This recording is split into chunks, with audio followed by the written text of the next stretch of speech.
Es esmu Justīna, mana meita Austra, un dēls Namejs. Mēs sākām pagājušajā gadu pavasarī. Es gribēju atrast kaut kādu saturīgu nodarbošanos bērniem, kas attīsta fiziski, lai arī skolā sportā būtu vieglāk, lai būtu enerģija, kur izlikt vakarā, nebūtu jāskrien bezmērķīgi dzīvokli.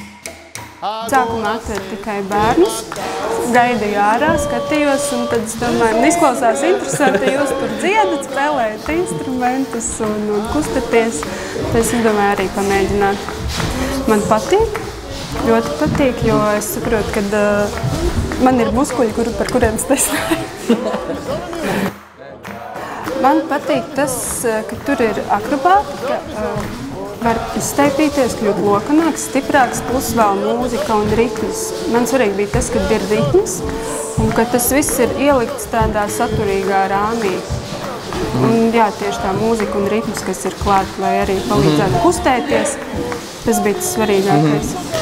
Riktīgi patīk, tentiņš. Tu vari parādīt varbūt arī? Jā. Jā? Labi, Parādi.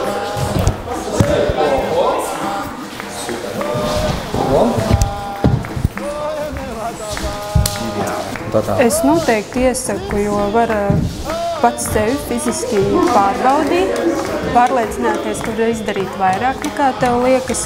Plus vēl, tā ir, ja nāk kopā ar bērniem, tā ir vienojoša lieta, ir par ko mājās parunāt, ir kopā ko patrenēties, var pamēģināt dažādas kustības. Man liekas, ka ļoti laba lieta, ko darīt ģimenei kopā.